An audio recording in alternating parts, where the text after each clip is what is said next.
usual, I got in my car and realized there were some things I had not said. So here they are. Here they are. The test is made up. It was sent to the print shop a couple of hours ago. It was sent to the print shop, and there are some things that you need to take down. I do not guarantee again that you'll get these questions. I mean, but between your class and the other class, you'll get about half of them. One thing I forgot to mention, that I did mention there were Indian mounds. They were used for burial. And the nearest Indian mounds I know of here are the ones at New Echota. They're located just west of Cartersville in Georgia.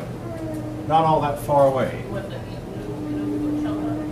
The New Echota Indian mounds. West of Cartersville? A little bit west of Cartersville, yes. So you can, if you got in your car from here and went up 285 and up 75 and off the Cartersville exit, the trip would be about 40 miles, maybe 45 miles or so. It's a little bit of a trip. They were made of dirt. Now, another one of the questions that you might see, I don't guarantee you will, but who practiced human sacrifice? At least the 3 tribes I emphasized did. I believe the Olmec did also, or the author seems to think they did, but that's not been proven. But the Inca, Maya, and Aztec definitely practiced human sacrifice.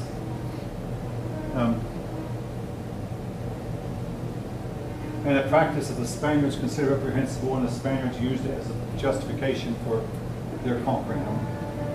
Each of you can make up your own minds about the morality of the issue.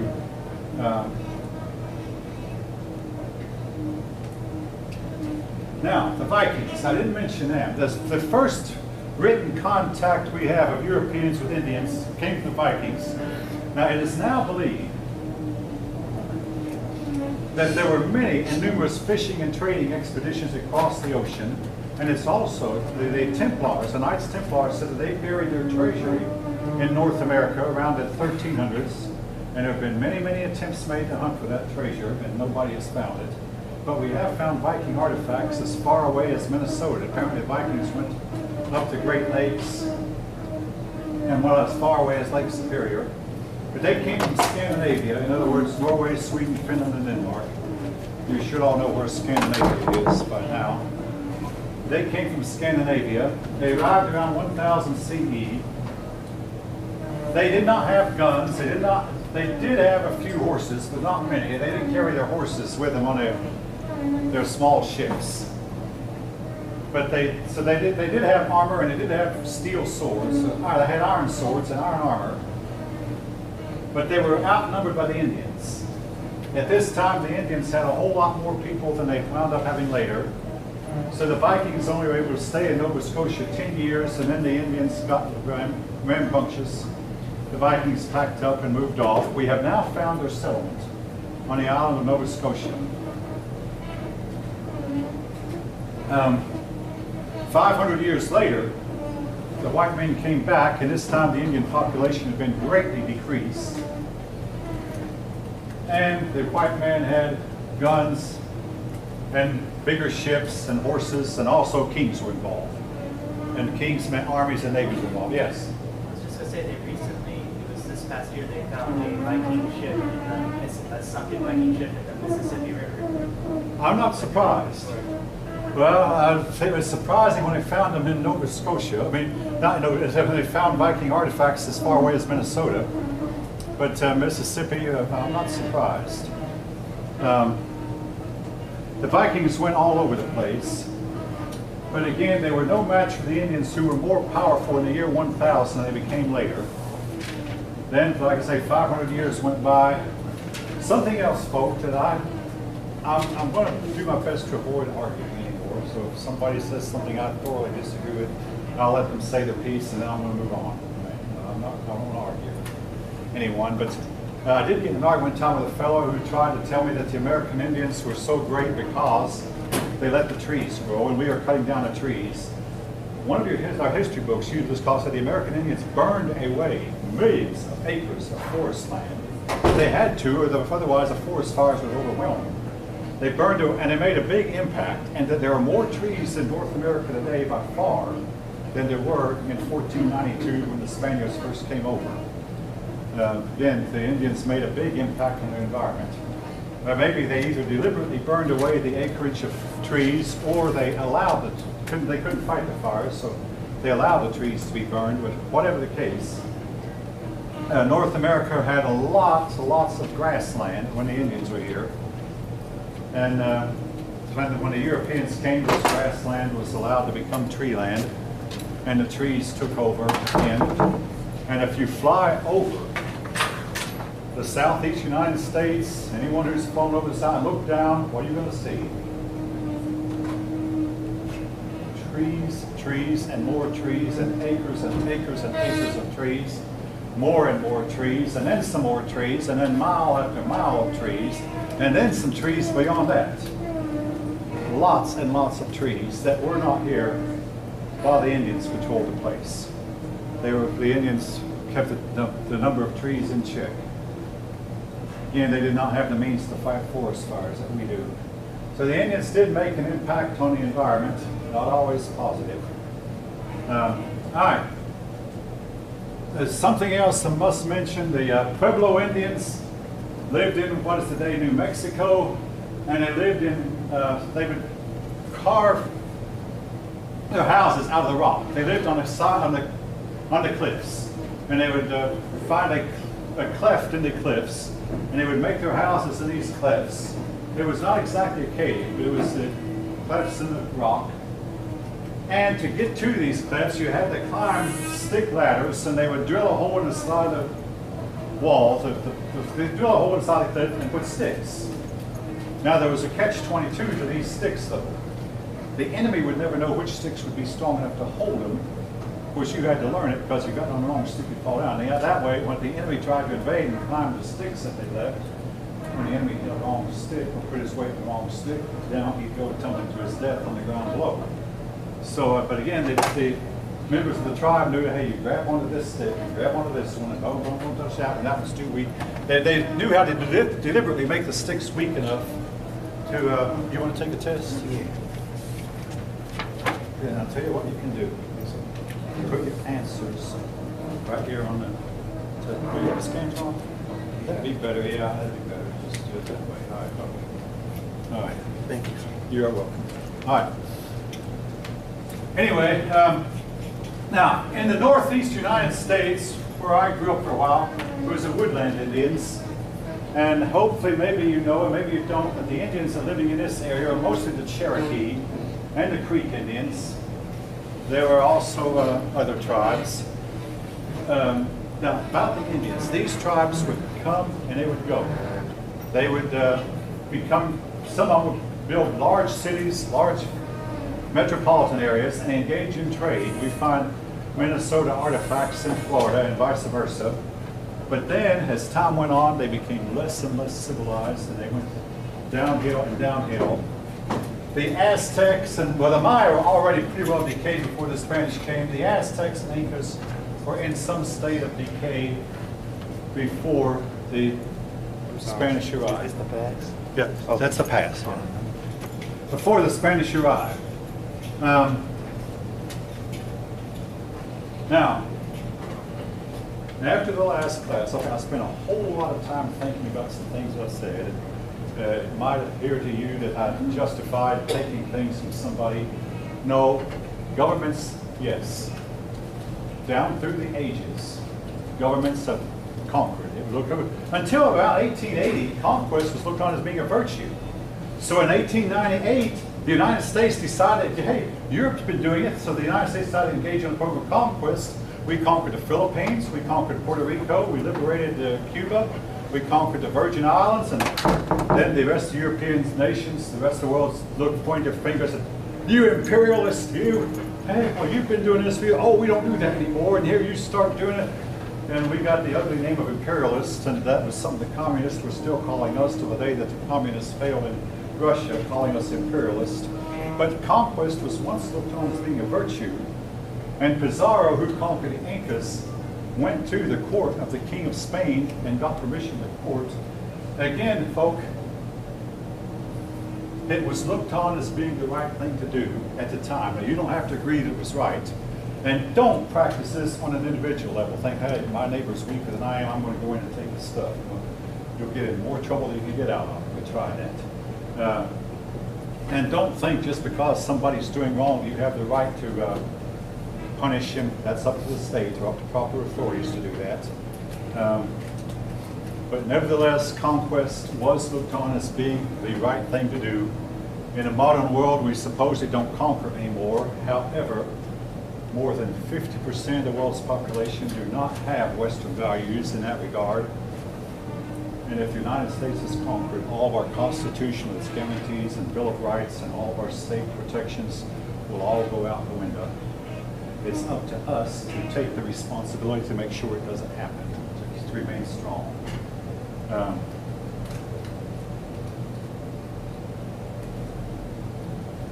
Again, remind, my wife is part Jewish, but I will say that, I know this school's in a Jewish community, but in no way do I mean this to be offensive to the Jews, but the Jews 3 generations ago, between the wars, taught pacifism. Then millions of them were thrown alive in ovens and starved to death. And I've been told, and I went to a synagogue one time, Jewish rabbis do not teach pacifism anymore. They're cured of it. They now teach, among other things, war, and Jewish soldiers are among the best fighters on the face of the earth. But a few generations ago, they taught pacifism. And no more. All right. Anybody have any more questions now about the Indians? Okay, if not, then make sure you get this down. I will proceed.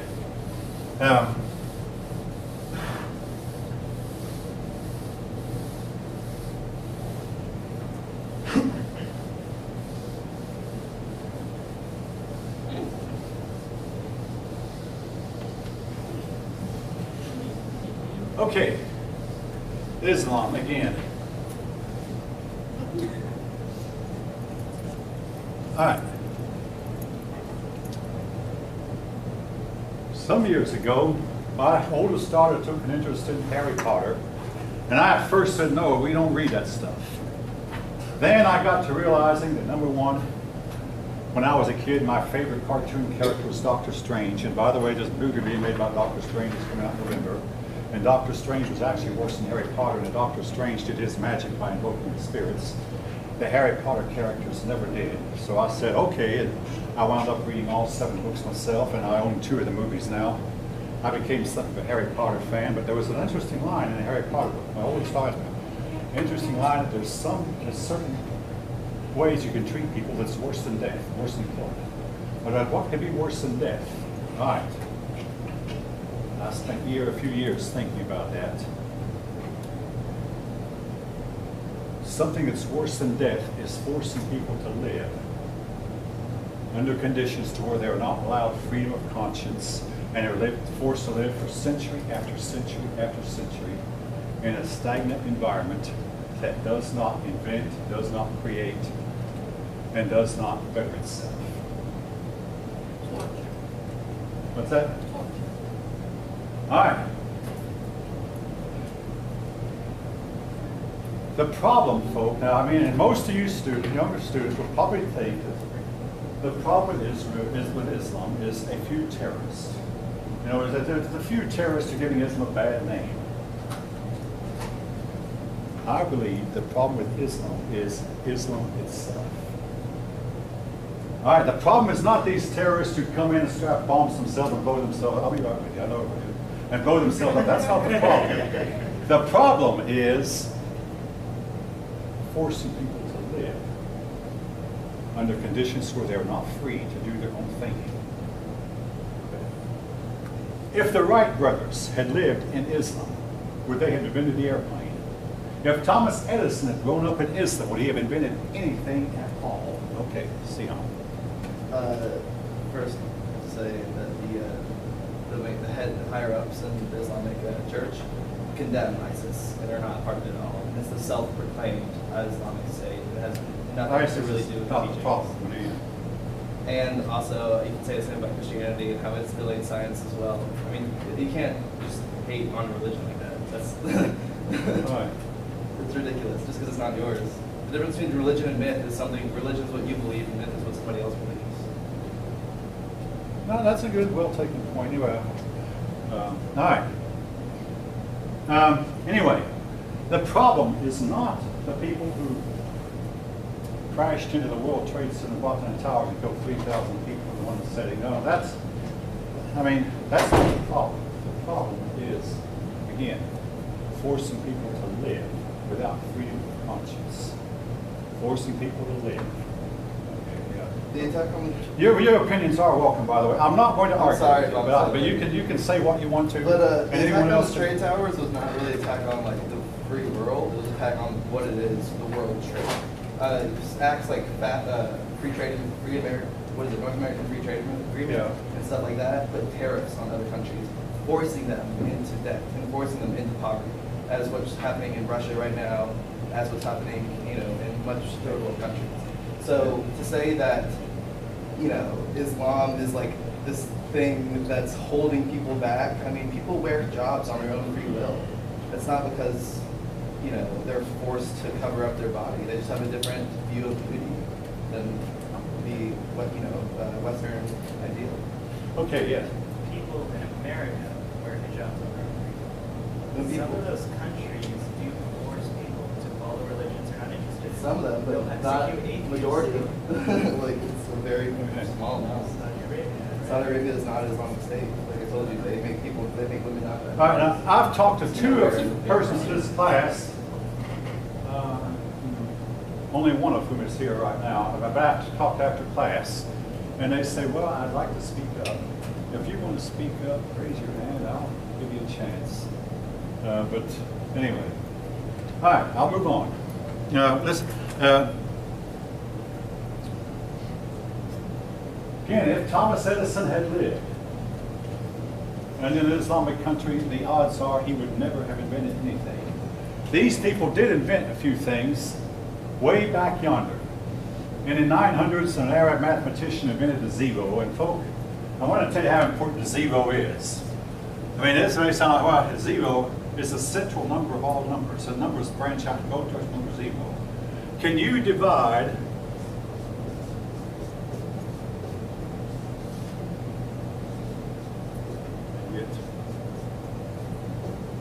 Anybody know how I do that? How I did that? Purely and simply, I faked it. You cannot do fourth grade arithmetic with Roman numerals. You cannot do division with Roman numerals. You cannot do addition and subtraction with Roman numerals. The zero is a very important contribution. Also, an Arab mathematician invented algebra. Algebra is where you get away from arithmetic and go on to it. Without algebra, you can't go on to calculus.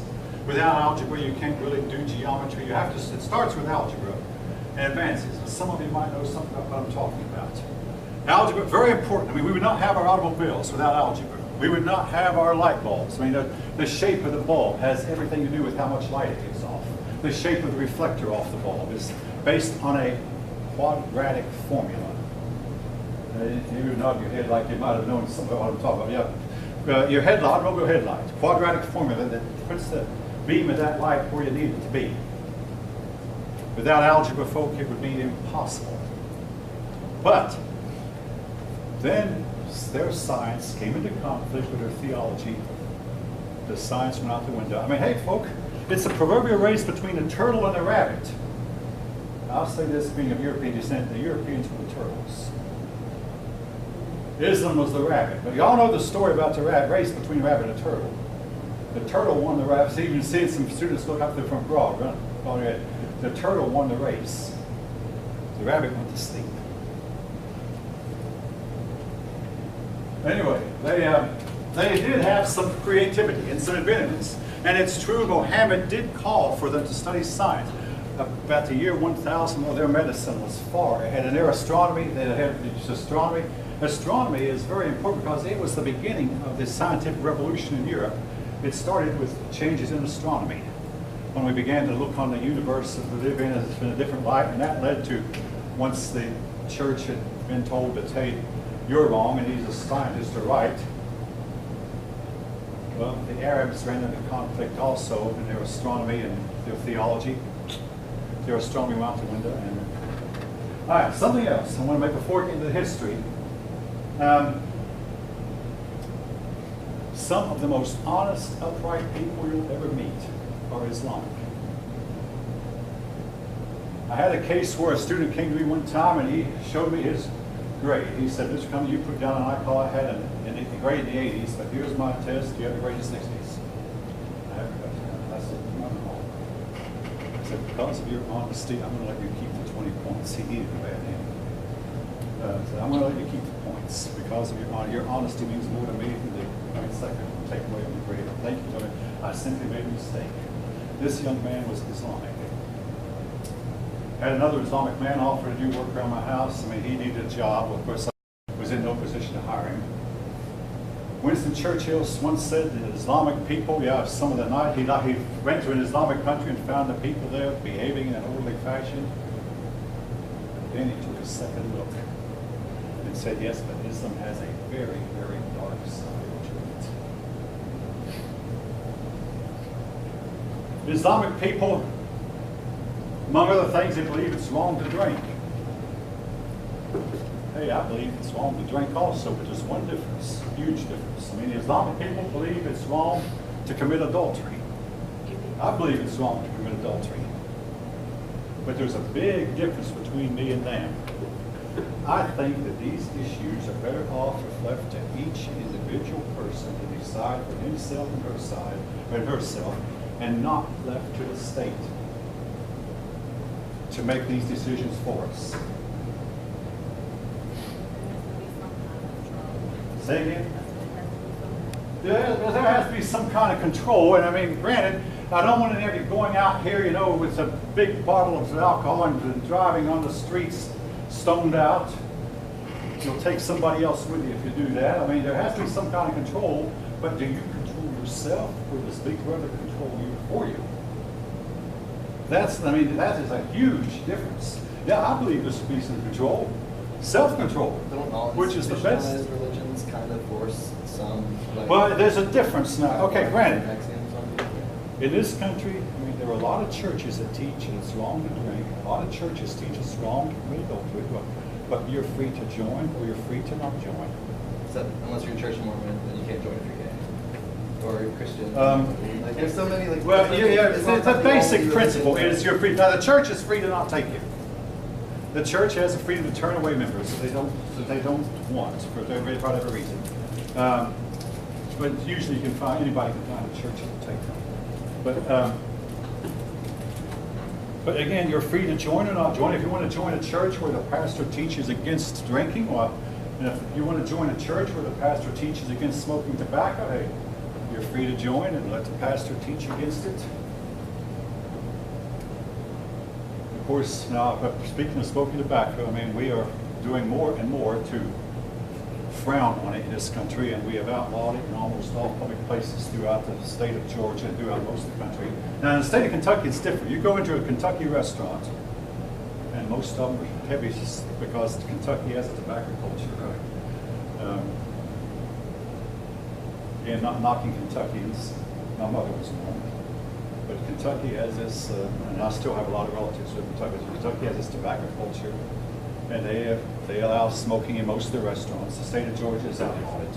This school has outlawed it as of a few years ago completely. But again, you're free to do it in your own home, but not in most restaurants anymore, not in most schools.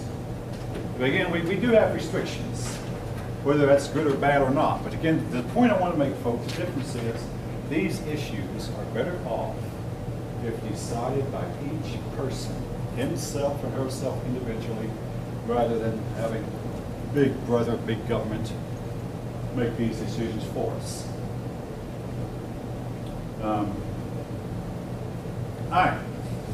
Having made that point, I'll get back to the history of Islam, how it started and was founded. Muhammad was receiving these revelations from the Archangel Gabriel And again, this is part of it's not in the book, but he went to a Jewish rabbi and the rabbi laughed at him. He went to a Christian priest, the priest laughed at him. So he became very disturbed and finally decided, I'm going to have to form my own religion. He began preaching his religion to the people of his home city, Mecca. Mecca is still the capital of Arabia. He began preaching to the Meccans. The Meccans rejected his message. So he ran from Mecca. The flight is known as the Hijra, and that's a foreign word.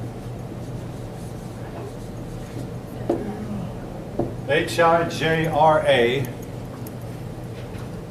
R-A-H. I thought there was something. Yeah. Now, this flight from Mecca to Medina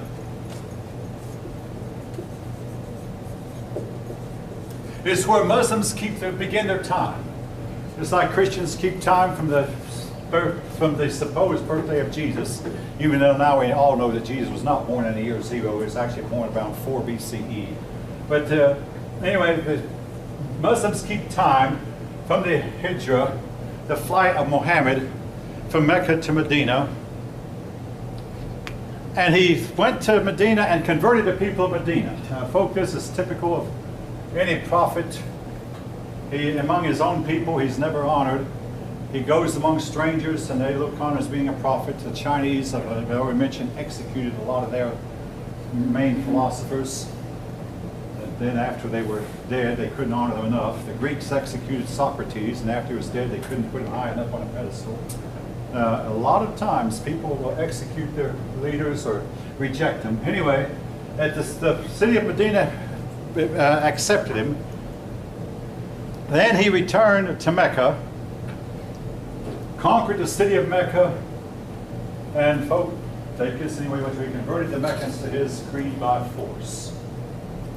Folk, if you know any different or feel any different, you're welcome to say so.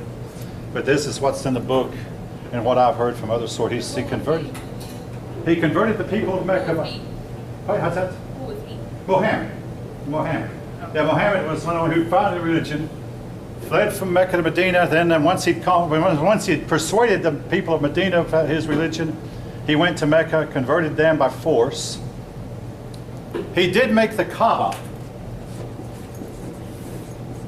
That's the stone that fell down from heaven. He made the Kaaba the sacred shrine of Islam. But all 360 idols that surrounded the Kaaba were destroyed. And that is why Islam is considered a monotheistic religion.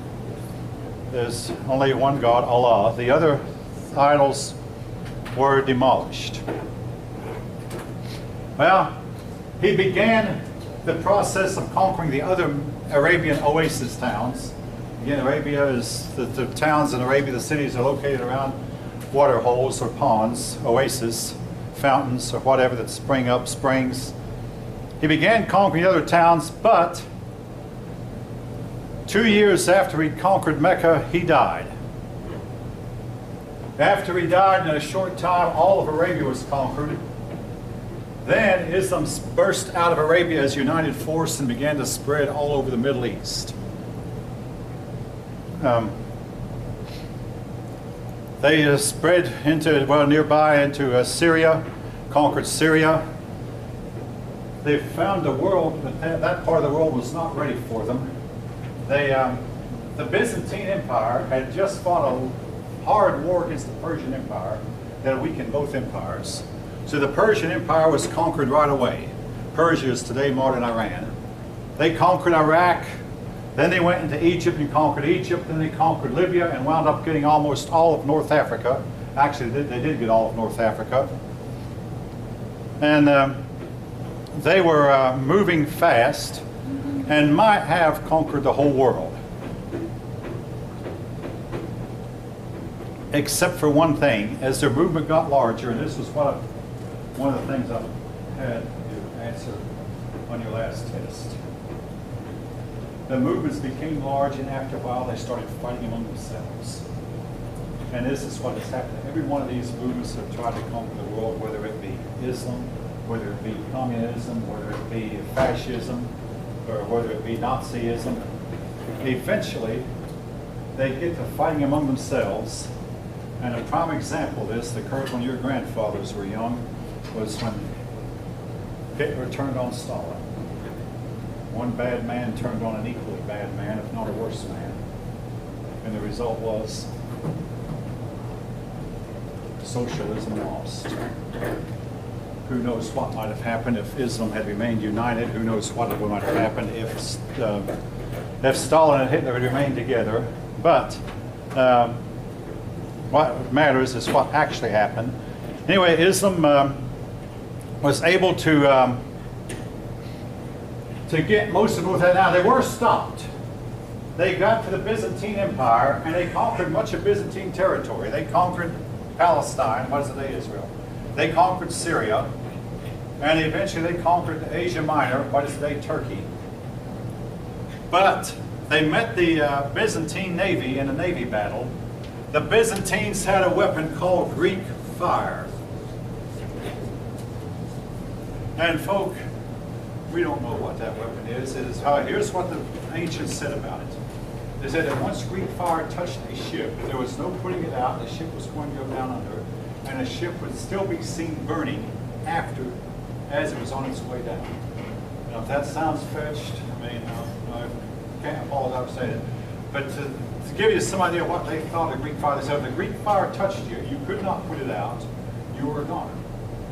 Until you touched the tip of your finger, it would just keep on spreading throughout the rest of your body until it consumed you. And there was no extinguishing it. You could not smother it out. Well, what was Greek fire? Some would say it was a little bit of a combination of tar and sulfur and maybe a little bit of magnesium. And I spent 27 years at Lockheed, and Lockheed's firemen were very much afraid of magnesium. If any of you taking chemistry, when magnesium catches fire, the results are better off if left undescribed. But anyway, we don't know what Greek fire was. Nevertheless, Greek fire was the weapon used. Now, at one time, Greek fire was kept as a secret religiously. At one time, the secret was in the hands of the known Muslim. But as these people died, the secret died with them. And at some point along the way, the last person who knew the secret died. And today, unless somebody really knows it, we don't know the secret of how to make Greek fire. All right. One of the things that got Islam stopped was when it divided into two factions, the Shiite and Sunni.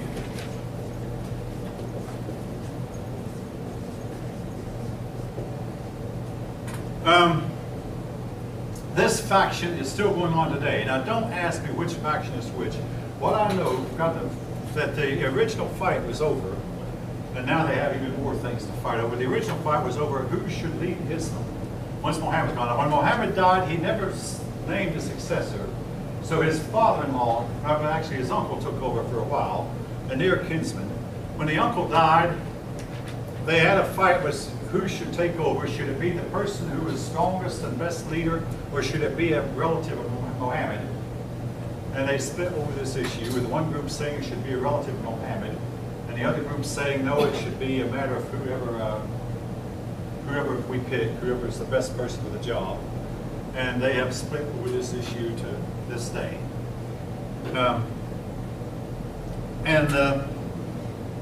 They had other issues they split over. As their sultans became wealthier, they would become corrupt and take multiple wives and start drinking to the consternation of the rest of them. Muhammad allowed his people to take 4 wives, but a lot of the Islamic men, particularly richer ones, began to take more wives. Muhammad did not allow drinking alcohol, but a lot of the richer of the Islamic men began drinking alcohol anyway, and this led to a whole lot of fights because there never was a clear succession. Now, again, I want to tell you, the founders of our Constitution had read their history books. And they knew that when a leader dies, much too often there's a big fight over who's to take over. So our Constitution has an office called the Office of Vice President. And when the president dies, resigns, the vice president takes over automatically. In Islam, there is no such office. So when a leader dies, there's a series of bloody fights, and whoever comes out on top when the fights are over with, he's the leader. This has been true much too often throughout Islamic history. And the result is they have spent so much time fighting each other that eventually they completely lost sight of their goal of conquering the world. Okay. The person who took over was actually Muhammad's father-in-law, Abu Bakr. He took over and led the Islamic people to conquer the rest of Arabia. He was the one who instituted the tribal practice of conducting raids against their enemies. These raids are called,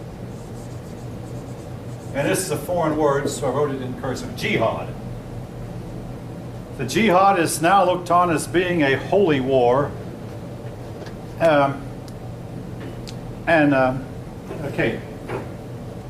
The jihad is extremely important in Islamic theology because the Islamic people have no assurance of entry into paradise except for the ones who die in a jihad.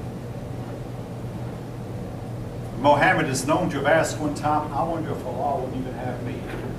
You know, even he wasn't sure he was going to enter paradise, and he was supposedly Allah's prophet. This is what some people around him say that he actually said at the time. But this gives these people incentive to go to a public place and blow themselves up because they are guaranteed an entry into paradise where they have 72, or some accounts say 70 virgins waiting for them in paradise. Again, if I'd have said this 50 years ago, people would look at me like it's something strange, but I think most of you have heard it by now.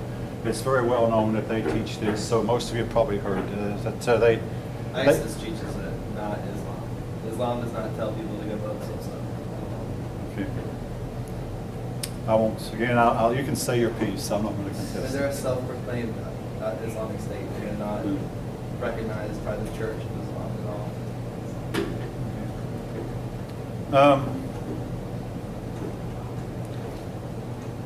All right.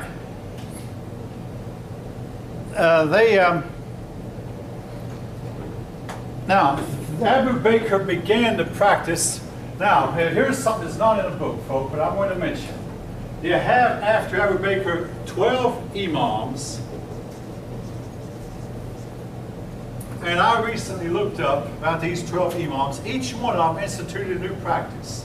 Abu Bakr instituted the practice of jihad, where each of these 12 added something to Islam's teaching, one after another. And if you look at a close story, every one of the first 11 of them died. Either they were poisoned by their wives or they were executed by the local caliph. Then you come to the Imam number 12. And that's a mystery. There is even a question whether Imam number 12 even ever existed. Imam number 12 disappeared. Supposedly he's awaiting in hiding. And when the right time comes, he's coming back. So it's up to each individual Islamic person to prepare the way, and once they have taken over the whole world for Islam, then the 12th Imam will return and set up a kingdom and bring everlasting peace on earth. So again, the reason I mention this is you will hear something said about the various Imams, but there were 11 of them, one after the other, all of whom met some kind of a horrible death. The 12th one vanished. Have any of you heard this story from any other source? Most of you look like you haven't, but anyway, okay. But you'll probably hear something said about the 12th Imam in the days or weeks ahead. It's going to be on the test, right? It's not that. Hey, well, I'll tell you that. I promise you this: the 12 Imams will not be on the test. It's not in the book. It's something I thought I'd throw in just, but I did write it down because I did some research on it personally because I kept running into this term: who's the 12th Imam? And he lived some 13 or so 1,200 years ago. One thing that helped the Arabs were taxes were so heavy under the Byzantine Empire that a lot of people said we'll have more freedom under Islam than we have under Byzantines. And Islam promised that if you join up with us, we'll let you still be Christian. You won't have to become Islamic. We'll let the Jews still be Jewish. But once they were conquered, they found that these promises had a hidden meaning. Now, yes, it's true. Christian communities still exist in the Islamic world. In fact, 40% of Turkey is Christian. They live in their Christian communities. But, now this is no longer true in Turkey, but in a lot of cases where Islam was in charge, Christians were told that you must build your houses lower than Islamic houses, so you can tell an Islamic house from a Christian house. The Islamic houses are higher. Non-Christians were, Muslims only were allowed to ride on the back of a beast, because riding on the back of a beast might put a Christian higher than a Muslim. So only Muslims were allowed to ride on the back of a beast. These restrictions were common among the Islamic countries. If that were not enough, a lot of times non-Muslims had to pay a special tax called a jizya, J-I-Z-Y-A. This is in the book. That's a foreign word, but anyway, I'll get the idea. This was guaranteed to help keep Christians and Jews poorer than Islamic people. Also, Christians are not allowed to wear tall hats because this might make them look taller than Muslims, so only the Muslim. Now, along about the right after World War II, a man took over Turkey, and a Muslim man took over Turkey, and he said, I want to be able to walk down the streets and not be able to tell a Christian or Muslim. He forbade the Turkish men from wearing the Turkish fez, the Turkish cap, which was supposedly made the Muslim. And he said, I want to be able to, the Christian women to dress, Muslim women, Christian women must dress alike. I don't be able to tell the difference. Again, what made him do that? Well, Turkey was next to Europe, and Turkey wanted to become part of the European. And they realized that they had to somewhat look and act like Europeans if they want to be part of the European community. So this practice was eventually outlawed in some places.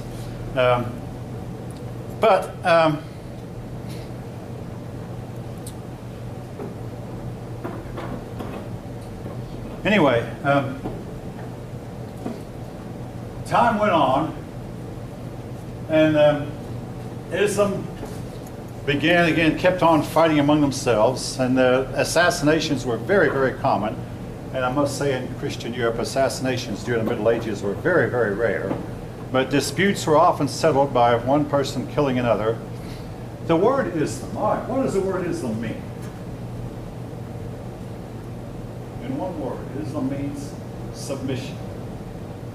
Submission to authority, even submission to your older brother, which the two men who bombed the Boston Marathon a couple years ago were brothers. The younger one was the only one alive. He said, I was commanded to do this by my older brother, and I have to do what my older brother says in Islamic law. You must submit. The word is submission. Well, that's why the idea of democracy is anathema to them. And the United States is right now trying to instill democracy among these people, and democracy and submission. Opposite ends. And again, if you read this sample paper entitled The Constitution's a Failure, where this young man at another college wrote the paper back in 2008, before the Islamic world was in the turmoil it's in now, he talked about how terrible it was that we have senators who disagree with our president. And isn't that awful? It is true. We have had senators disagree with our president, but we expect our senators to disagree with our president. I mean, dissent is what makes inventions possible. A college professor said in 1903, mankind will never fly. And two young men from Ohio flew a heavier-than-air machine shortly after. This actually is in the records. I can't tell you the professor's name, I've forgotten it, but if you research it, you'll find it. And the man named Drake believed that you could drill for oil on the ground. He was laughing. It was called Drake's Folly. Drake drilled down, and after a while, oil started gushing up where he drilled. And that saved millions of whales, because before this time we could only get whales of oil, and we could not have. There were not enough whales in the ocean to drive all our automobiles and airplanes and trains and our factory machinery. Oil came up from underground. Again, the freedom to dissent. Robert Fulton's steamship was called Fulton's Folly. They said it would never work. Well, it did work. Time after time. But in the Arab world, they don't allow dissent. As a result, their creativity has been stifled for more than 1,000 years. Dissent means division, and yes, and it's sometimes painful. Well, eventually a dynasty called the Umayyads, and I promise you this will not be on a test, but I want to mention, the Umayyads took over for a while. They were from Syria, and they took the capital from Mecca and put it in Syria. And again, I can understand why. With all respect, they took the capital from Mecca and put it in Damascus in Syria. Damascus is more centrally located where the trade routes were. Mecca is way down in the southern part of Arabia, far removed from the Silk Road, far removed from most of the caravan routes. Mecca is like in a corner of the world. Damascus more in the center of the world. So they tried to conquer the Byzantine Empire, but they failed. They did go into Spain. They never conquered all of Spain, but they found the Visigoth kingdom. I mean, the Visigoths had gone into Spain earlier. They found the Visigoth kingdom in Spain fairly weak. So they went into Spain and conquered part of Spain. The Spanish were to spend the next 800 years trying to drive them out. Finally, the Spanish did drive out the last of the Muslims. The monarchs who did it were Ferdinand and Isabella. Many of you American young people know the story of Ferdinand and Isabella. They were the two monarchs who gave Columbus his 3 ships which he used to found the world. But they couldn't do anything until they'd driven the Moors out of Spain first. Then once they'd driven the Moors out of Spain, they and the Spanish, the Muslims to this day hold a grudge against Spanish because they say that any territory that ever once was ours is always ours. We never give up our territory. Well, they had to give up Spain and give up Greece and a few other places, including Israel. But they've said we're going to take it back, and they have vowed to take Spain back someday. But now, they started from Spain, they started to go into France, and here's where they were stopped in France by, the man was Charles Martel. The battle was the Battle of Tours. But again, some 70 years ago, there was a book written called The 10 Most Decisive Battles in World History. And I've mentioned the Battle of Adrianople. Another one was the Battle of Salamis, where the Greeks beat the Persians.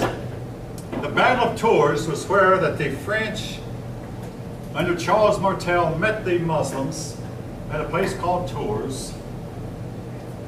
And Charles Martel won, and the Muslims were forced back into Spain. With all respect, though, to both the Muslims and Martel, by the time the Battle of Tours occurred, the Islamic world was in a state of turmoil and disunity. The movement had reached a lot of the states. But Islam was never to make any headroads into France. And eventually, with help from the French and help from the British and help from the Indians, the Spanish, after 800 years, were eventually able to drive the Muslims out of Europe. But basically, Islam was encircling Europe from 2 sides. They were encircling Europe from the east, trying to get the Byzantine Empire, and from the west, going from Spain, and they hoped to eventually engulf all of Europe. And again, if they had remained united, perhaps they could have done it. But these movements, and that includes all movements, eventually when they get large, they start fighting among themselves. Eventually, the Umayyads were overthrown. Their kings began to build large harems. A harem is a place where a king would keep his wives and his children. It was not called the private domain of the king, where his word was absolute law. And he might have hundreds of wives, and each of these wives might have 1 or 2 children, and each of these wives would hope that their son would be the one who would become the next sultan or the next caliph, the next, the next person in charge. And when the sultan died, the caliph died, there would be a big fight among the many women and their sons as to which one of them would take charge, and different people would take sides. And this was to be the story of Islam for more than 1,000 years. The new group was the Abbasids, and again, I promise you that will not be on the test either. I mean, it's important, folks. Now, if we were going into more detail, we'd learn more about the wars that the Umayyads faced, but there were 2 dynasties, back to back, Umayyads and Abbasids by name. The Abbasids realized that the Umayyads had become too materialistic, so the Abbasids were much more religious than the Umayyads had been. And they tried to make overtures to Christians and Jews, and they allowed all people to hold office, including persons who were not Muslim. They allowed intermarriage between the Muslims and the Christians and Jews, or Muslims and non-Muslims. But what they didn't tell the people who married is, you marry a Muslim, your children must be Muslim. This is standard law. And more than one American woman has gotten in trouble by marrying a man from Islam. And when this man would take his children and head to the Islamic world, there is nothing our government can do to get the children back to her. This has made national news from time to time. U.S. senators have gotten involved, and eventually they have to tell the woman who is distraught, hey, I want my children back. There's nothing we can do. There's no treaty we have. Your husband can take your children and his children and go back to an Arab country. This has gone on down through the ages. Also, the capital of Islam was moved eventually from Damascus to Baghdad. And the capital of Islam was to remain at Baghdad and for many generations. Baghdad was a city the Babylonians built.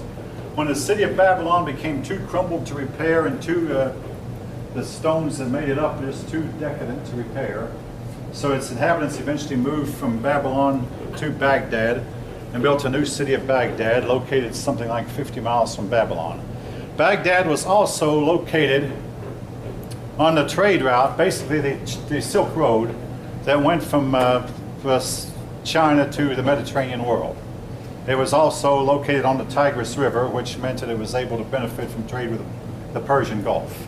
So Baghdad, located on the river, located on a trade route, Baghdad became a big, famous city. And by the way, one of the biggest things that came from Baghdad, I mean, the people of Baghdad could build magnificent rugs, and Islamic rugs are a big, big part of Islamic tradition. But they also, in the field of literature, stories called the Arabian Nights. Maybe you ran into these stories when you were in school. Alabama and the 40 Thieves. Open Sesame was the password. Any of you know what I'm talking about now? Any of you have read Alabama and the 40 Thieves? Let's see. Aladdin, oh yeah, Aladdin and the Magic Lamp. He could rub the lamp and get any wish he wanted granted. Yeah, a few of you read these stories. Generally, it's considered high quality literature. And you might have hopefully if you take literature, you will run into these stories. But these stories about the Arabian Nights, and spelled N-I-G-H-T-S, not K-N-I-G-H-T, the Arabian Nights, became a big part of Islamic literature, and it's one of their big gifts to the world.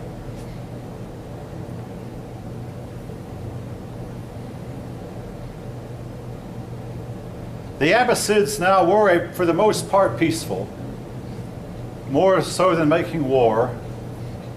And again, they were located like in the central part of the world, in the center of the world's three biggest continents, Europe, Asia, and Africa. And it was an ideal place for them to set up trade and to try to control Islam and Muslim. But eventually Islam fragmented some more. Egypt became independent of the Abbasids. Then all of North Africa became independent. Morocco went its own way. And after a while, the Islamic world fragmented. Now, from time to time, we have had invasions from Mongolia. A group of people, or two groups, the Turks came over from Mongolia, and that's where we get our modern name of Turkey. They poured in, overtook the Islamic world, and they fought the same way the Islamic way, mostly from horseback.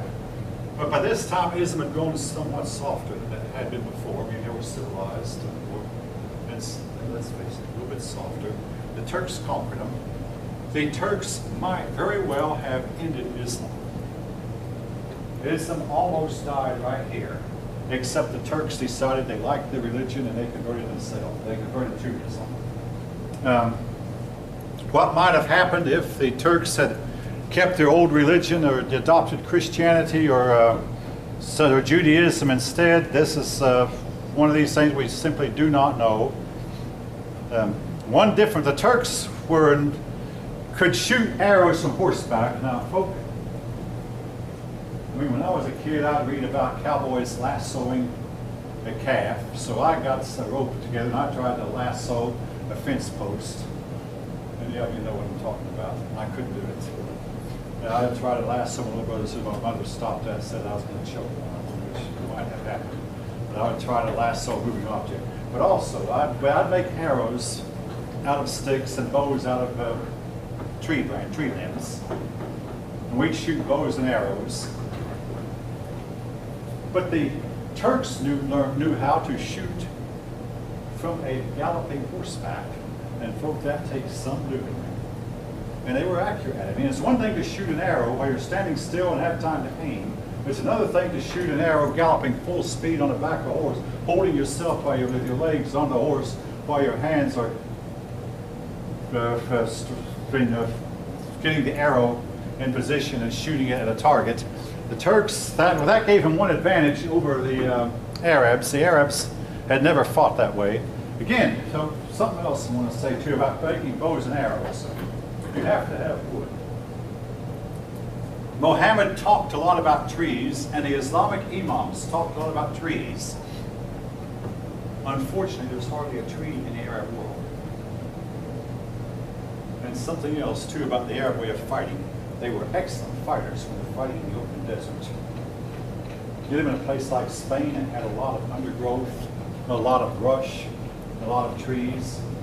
Their way of fighting did not do well. Another thing, Islam never made any headway in Vietnam. Why? A whole lot of dense jungle. Well, you can't fight from horseback, cavalry style in a jungle. Can't be done. Again, the Islamic people were really good at fighting in the open desert, and not so good at fighting in areas that had a lot of brush, trees, vegetation, hills and valleys, and Spain had a lot of mountains, which the Arabs were not used to, and this was how the Spanish were able to keep them at bay for a while. This also helped India.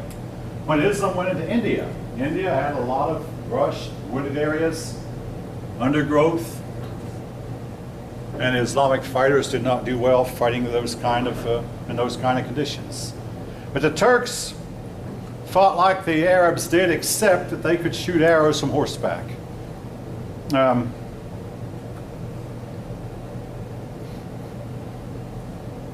Well, when the Turks came in,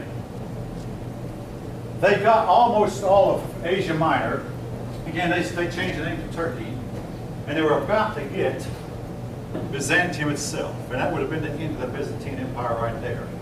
At this point, the Byzantine Emperor asked the Pope, will you please help me fight these people? And this was the beginning of the Crusades. Now we'll be talking about the Crusades in this chapter. We'll be talking about the Crusades when we come to European history. But this set up the Crusades.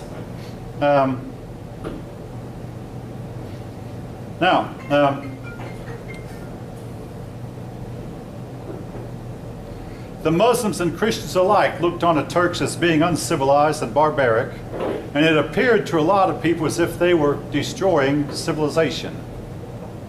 But yet, when they took over, they ended a lot of the quarreling and squabbling in the Arab world. They put a temporary halt to the quarrels even between the Sunni and Shiite Muslims. They told both groups, well, I don't know which one of you is right, I don't care, just quit your fighting. Then they got to, once they had converted to Islam, and here's one reason Islam never progressed after they came in. They interpreted the Quran in such a way, and this is a new book, that made any kind of adaptation or change difficult.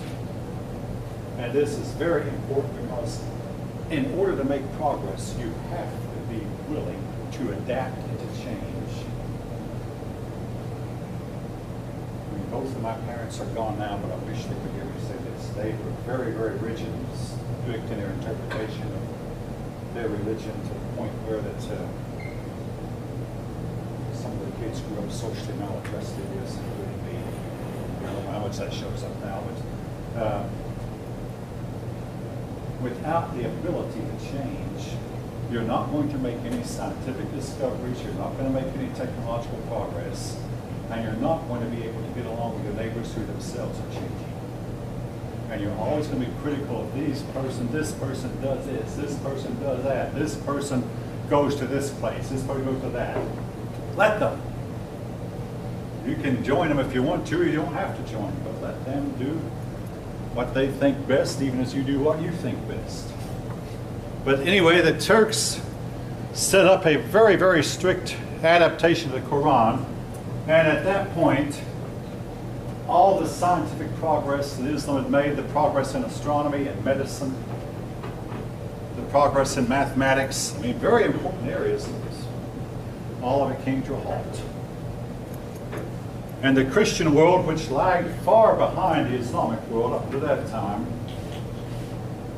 the Muslim world stood still while the Christian world rose higher and higher. Eventually the Christian world surpassed them because they had more freedom. I mean, I know there were exceptions, oh yes. All right, now the Crusaders.